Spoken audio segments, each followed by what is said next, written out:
नमस्कार। आकाशवाणी से प्रस्तुत है समाचार संध्या।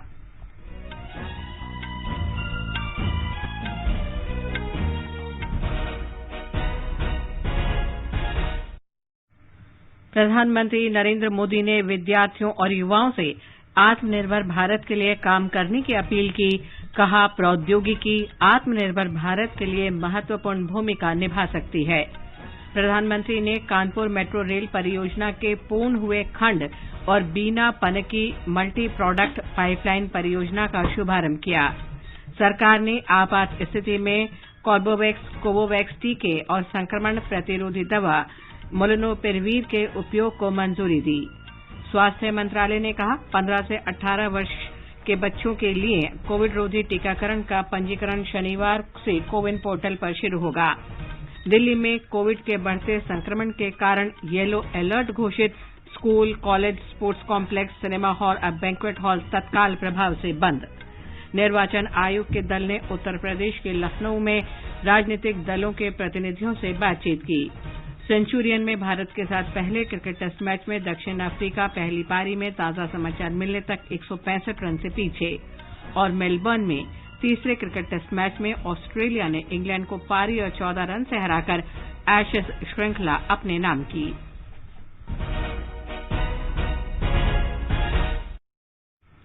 समाचार संध्या में नीलम मलकानिया के साथ मैं लवलीन निगम। देश कोविड टीकाकरण अभियान के अंतर्गत 150 करोड़ टीके लगाने की दिशा में निरंतर आगे बढ़ रहा है। कोरोना वायरस का नया वेरिएंट मिलने से चिंताएं बढ़ी हैं। आपसे हमारी अपील है कि यथाशीघ्र दोनों टीके लगवाएं और अन्य लोगों को भी टीके लगवाने के लिए प्रेरित करें। कृपया 3 सरल उपायों का पालन अवश्य करें। मास्क लगाएं, 2 गज की सुरक्षित दूरी बनाए रखें, हाथ और चेहरा साफ रखें। कोविड से संबंधित किसी भी जानकारी और मार्गदर्शन के लिए राष्ट्रीय हेल्पलाइन नंबर 011-2397-8046 और 1075 पर संपर्क करें। और अब समाचार विस्तार से। प्रधानमंत्री नरेंद्र मोदी ने विद्यार्थियों और युवाओं से सपने देखने और उन्हें साकार करते हुए देश को आत्मनिर्भर बनाने का आह्वान किया है। उत्तर प्रदेश के कानपुर में आईआईटी के 54वें दीक्षांत समारोह में उन्होंने कहा कि आत्मनिर्भर भारत देश की समस्याओं का स्थायी समाधान है। प्रधानमंत्री ने कहा कि देश को आईआईटी कानपुर के विद्यार्थियों और शिक्षकों की क्षमता पर पूरा विश्वास है और सरकार उन्हें हर संभव सहयोग देने को तैयार है। हमारी आईआईटीज तो हमेशा टैलेंट और टेक्नोलॉजी की इंक्यूबेशन सेंटर रही है और आईआईटी कानपुर की तो अपनी एक अलग ही रेपुटेशन रही। आपने अपनी खुद की कंपनी एक्वाफ्रंट इंफ्रास्ट्रक्चर के जरिए बनारस के खिड़किया घाट पर दुनिया का जो पहला फ्लोटिंग सीएनजी फिलिंग स्टेशन विकसित किया है, वो बेहतरीन है। इसी तरह आपने एग्रीकल्चर के क्षेत्र में स्टेट ऑफ आर्ट टेक्नोलॉजी विकसित की है। दुनिया की पहली पोर्टेबल सॉइल टेस्टिंग किट बनाई है। 5G टेक्नोलॉजी में तो आईआईटी कानपुर का काम ग्लोबल स्टैंडर्ड्स का हिस्सा बन चुका है। ये संस्थान ऐसी अनेक सफलताओं के लिए बधाई का पात्र है। श्री मोदी ने कहा कि पिछले 7 वर्ष में उनकी सरकार ने आत्मनिर्भर भारत का लक्ष्य प्राप्त करने के लिए कई कदम उठाए हैं और आईआईटी के विद्यार्थी इसमें महत्वपूर्ण भूमिका निभा सकते हैं। प्रधानमंत्री ने ब्लॉकचेन बेस्ड डिजिटल डिग्री प्रदान करने की प्रक्रिया की शुरुआत की और सभी विद्यार्थियों को डिजिटल डिग्री दी गई। प्रधानमंत्री ने कानपुर मेट्रो रेल परियोजना के आईआईटी कानपुर से मोती झील तक 9 किलोमीटर लंबे निर्मित खंड का शुभारंभ किया। पूरी परियोजना की लंबाई 32 किलोमीटर है और इस पर 11,000 करोड़ रुपए से अधिक की लागत आएगी। उन्होंने 356 किलोमीटर लंबी बीना पनकी मल्टी प्रोडक्ट पाइपलाइन परियोजना का उद्घाटन किया। इस पर 1,500 करोड़ रुपए की लागत आई है। श्री मोदी ने कहा कि उत्तर प्रदेश के अन्य शहरों में भी मेट्रो का काम तेजी से चल रहा है। कानपुर मेट्रो के पहले चरण का आज लोकार्पण हुआ है। आगरा और मेरठ मेट्रो पर तेजी से काम चल रहा है। कई अन्य शहरों में भी मेट्रो प्रस्तावित है। लखनऊ, नोएडा और गाजियाबाद में मेट्रो का निरंतर विस्तार किया जा रहा है। जिस स्पीड से यूपी में मेट्रो का काम हो रहा है, वो अभूतपूर्व है। प्रधानमंत्री ने कहा कि बीते 4.5 वर्ष में शहरी क्षेत्र में कम आय वाले लोगों के लिए 17 लाख से अधिक घर स्वीकृत हुए हैं। 2017 से पहले के 10 वर्षों के दौरान यूपी में शहरी गरीबों के लिए सिर्फ 2.5 लाख पक्के मकान ही बन पाए थे। बीते 4.5 साल में यूपी सरकार ने शहरी गरीबों के लिए 17 लाख से ज्यादा घर स्वीकृत हुए हैं। इनमें से 9.5 लाख बन भी चुके हैं और बाकियों पर तेजी से काम भी चल रहा है। श्री मोदी ने कहा कि विकास में असमानता को दूर करने के लिए सरकार सबका साथ सबका विकास के लक्ष्य को लेकर काम कर रही है। दशकों तक हमारे देश में ये स्थिति रही कि एक हिस्सा का तो विकास हुआ, दूसरा पीछे ही छूट गया। राज्यों के स्तर पर, समाज के स्तर पर इस असमानता को दूर करना उतना ही जरूरी है। इसलिए हमारी सरकार सबका साथ सबका विकास के मंत्र पर काम कर रही है। समाज के हर वर्ग, दलित, शोषित, पीड़ित, वंचित, पिछड़े, आदिवासी सभी को हमारी सरकार की योजनाओं उससे बराबर लाभ उनको मिल रहा है। हमारे संवाददाता ने बताया है कि कोरोना के बावजूद कानपुर मेट्रो के इस चरण का कार्य 2 वर्ष से भी कम समय में पूरा कर लिया गया है।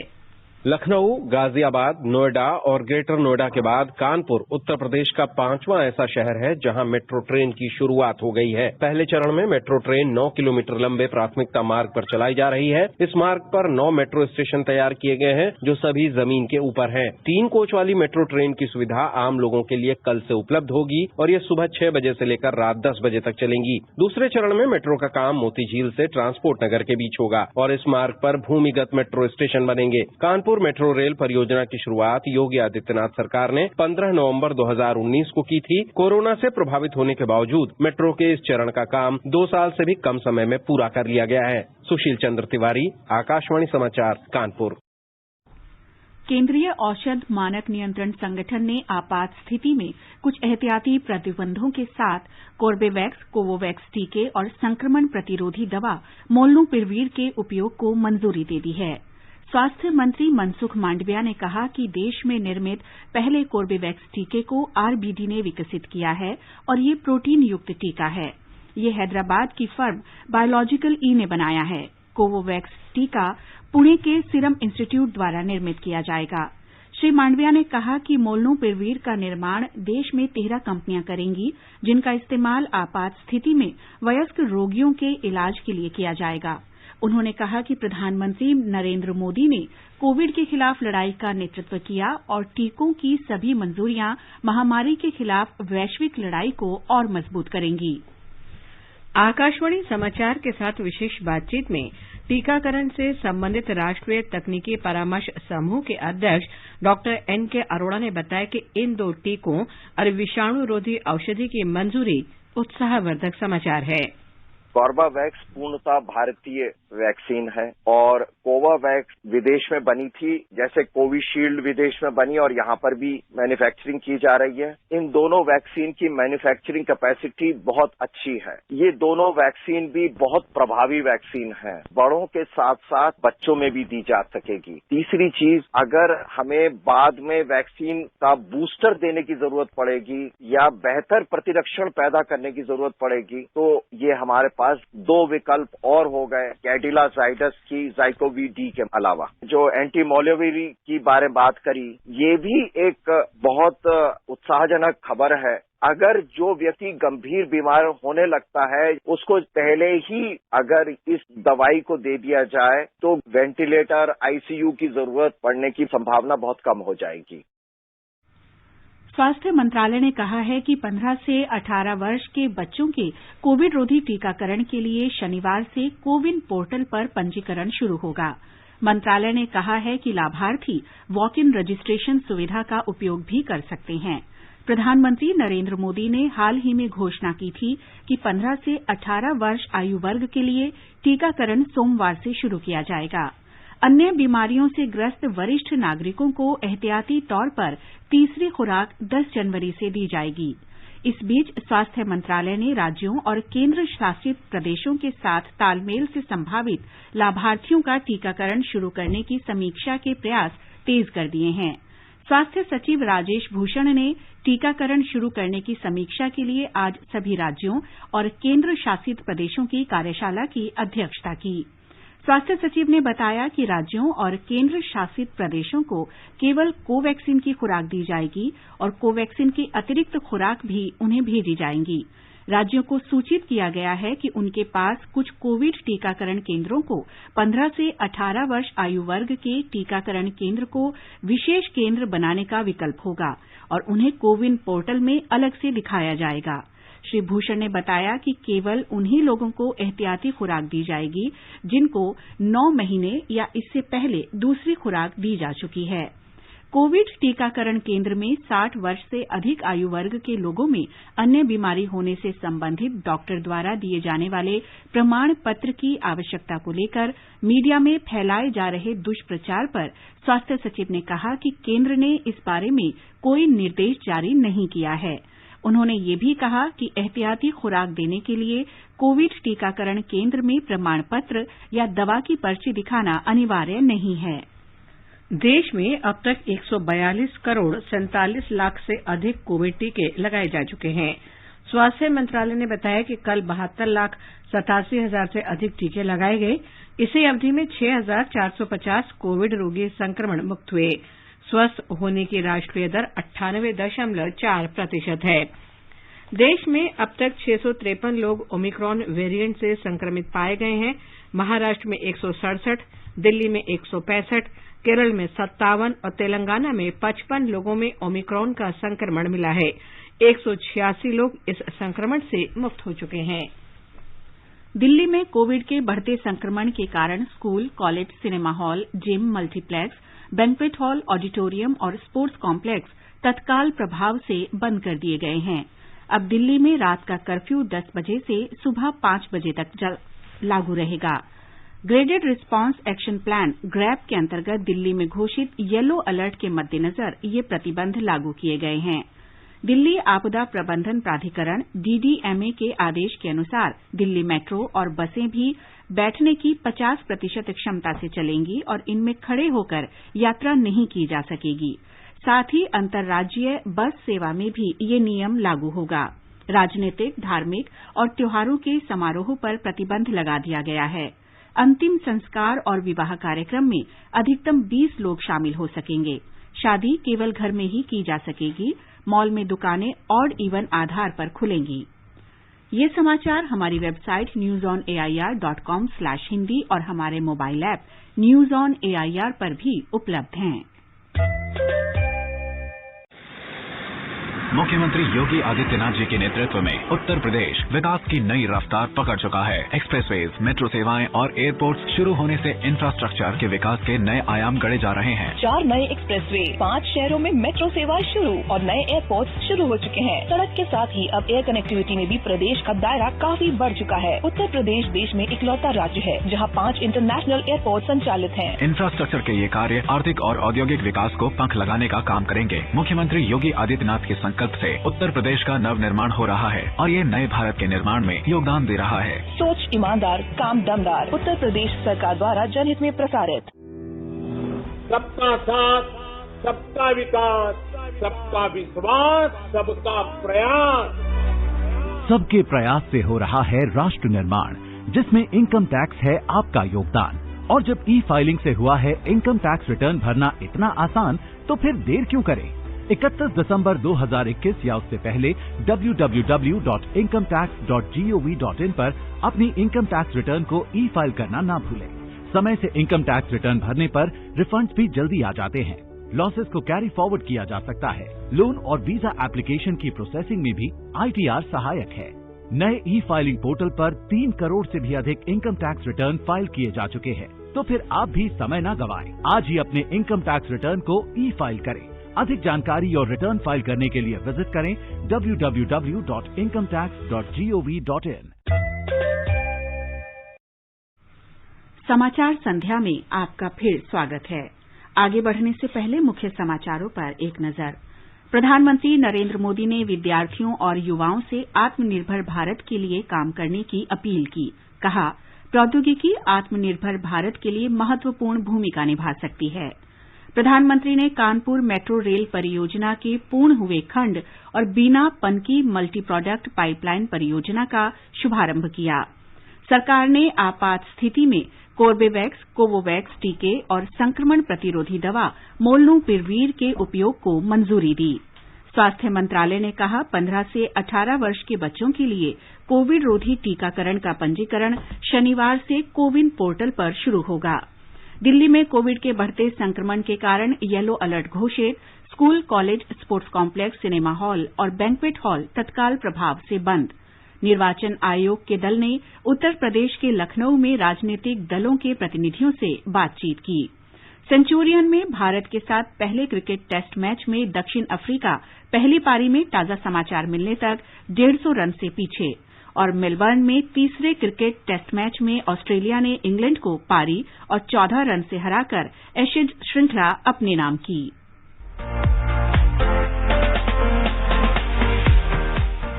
बीते साल की खट्टी मीठी यादों को समेटकर आकाशवाणी का समाचार सेवा प्रभाग 31 दिसंबर की रात 9:30 बजे प्रसारित करेगा कार्यक्रम वर्ष 2021 की एक झलक। इसे आप सुन सकते हैं एफएम गोल्ड 100.1 मेगाहर्ट्ज और अतिरिक्त मीटरों पर। ये कार्यक्रम हमारी website newsonair.nic.in, YouTube channel news on AIR official और हमारे Twitter handle @AIR News Alerts पर भी उपलब्ध होगा।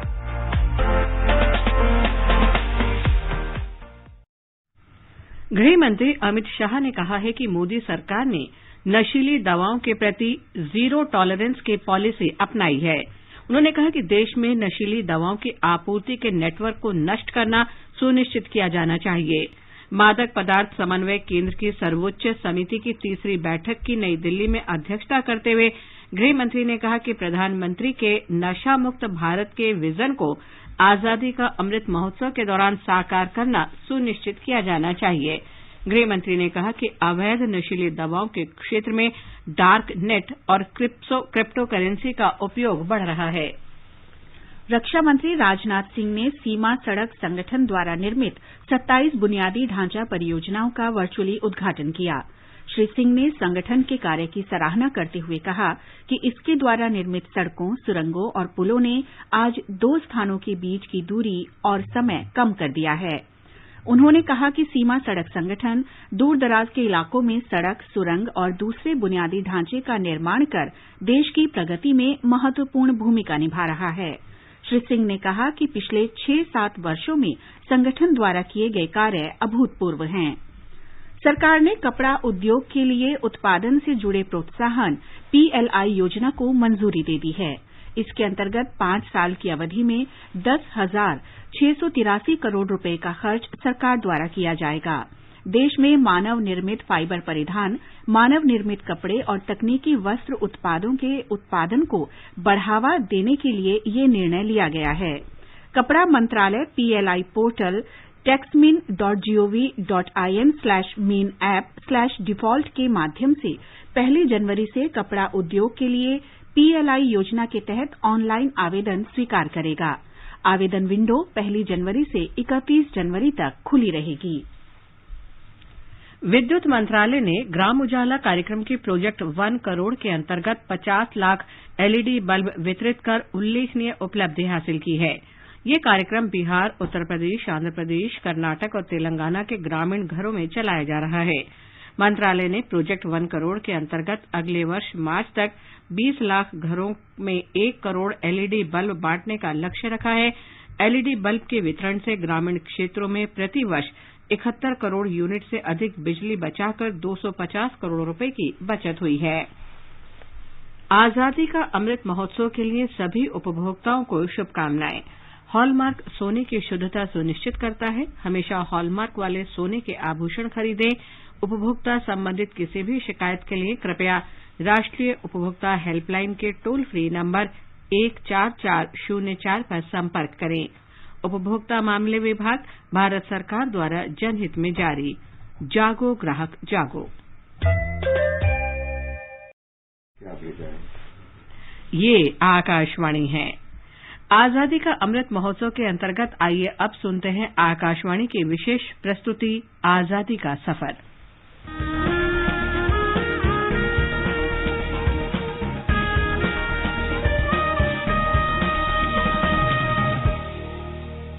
आजादी का सफर आकाशवाणी समाचार के संग एक राष्ट्र का जन्म।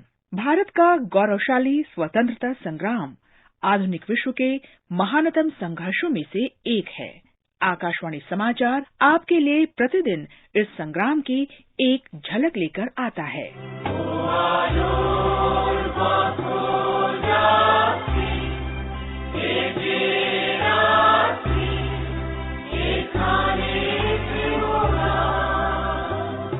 द इंडियन एसोसिएशन संगठन का पहला राष्ट्रीय स्तर का सम्मेलन कोलकाता में 28 और 30 दिसंबर 1883 के बीच आयोजित किया गया था।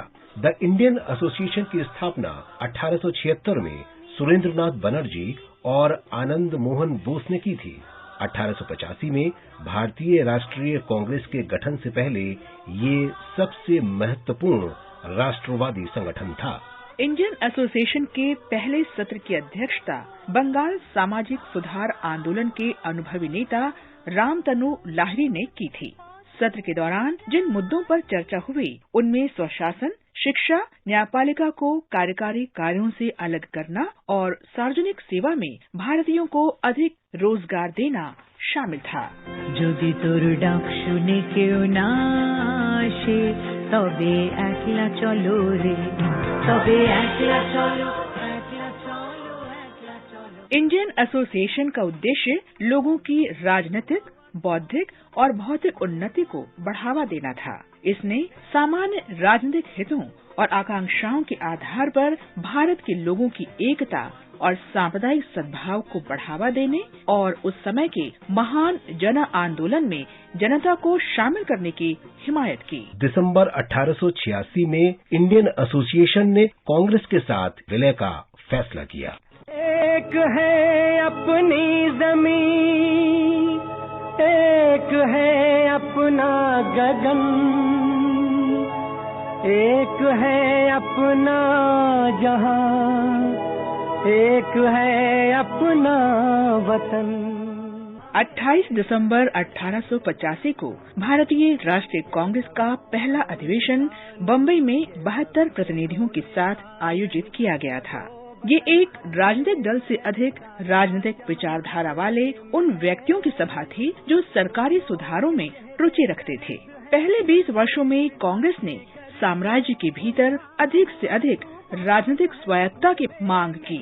हालांकि 1905 के बंगाल विभाजन के बाद इसने पर्याप्त राजनीतिक सुधार और अंततः ब्रिटिश साम्राज्य से पूर्ण स्वतंत्रता की मांग उठाई। कांग्रेस के संस्थापक सदस्यों में ए.ओ. ह्यूम, बदरुद्दीन तैयब जी, उमेश चंद्र बनर्जी, सुरेंद्रनाथ बनर्जी, फिरोज शाह मेहता, दादा भाई नौरोजी, भाई मनमोहन तथा लाल मोहन घोष शामिल थे।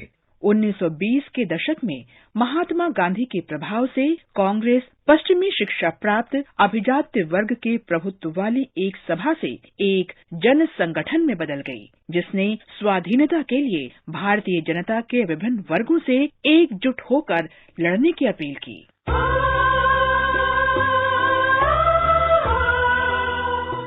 यह मन का पतझड़ है, ओ भूखे वनवासी, छोड़ो निष्क्रिय आलस, छोड़ो ग्लानि उदासी। नई कोपले आने को बन के शालों में, नई कोपले कुंठित जनमन की डालों में, तुम विकास कामी परिवर्तन के अभ्यासी। ये शाश्वत मधुरित के अंतर्मुख शिशु पल्लव, शाश्वत मधुरित के अंतर्मुख शिशु पल्लव नव भावों की दीप्ति भरेंगे, नव ऋतु वैभव, नव श्री शोभा पान करेंगे आंखें प्यासे। आज हम प्रख्यात हिंदी कवि सुमित्रा नंदन पंत को भी याद कर रहे हैं, जिनका 28 दिसंबर 1977 को निधन हुआ था। व्यापक रूप से छायावाद के तीसरे स्तंभ के रूप में विख्यात सुमित्रा नंदन पंत ज्ञानपीठ पुरस्कार से सम्मानित होने वाले पहले हिंदी कवि थे। वे प्रकृति के कवि थे। सुमित्रा नंदन पंत महात्मा गांधी, रविंद्रनाथ टैगोर और अरबिंदो घोष से बहुत प्रभावित थे।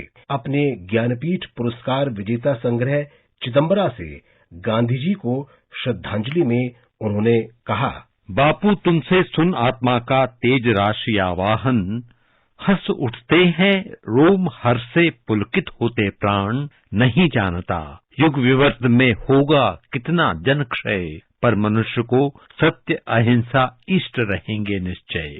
1960 में पंत को साहित्य अकादमी पुरस्कार मिला। भारत सरकार ने उन्हें 1961 में पद्म भूषण से सम्मानित किया। उनका निधन 28 दिसंबर 1977 को प्रयागराज, उत्तर प्रदेश में हुआ। उत्तराखंड के कौसानी में उनके पैतृक निवास को संग्रहालय में बदल दिया गया है।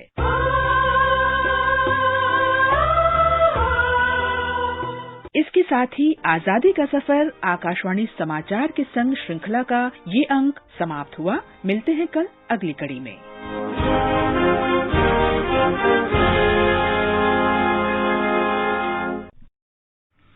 मुख्य चुनाव आयुक्त सुशील चंद्रा के नेतृत्व में आयोग का पूर्ण दल उत्तर प्रदेश में आगामी विधानसभा चुनाव की तैयारियों और व्यवस्थाओं की समीक्षा कर रहा है।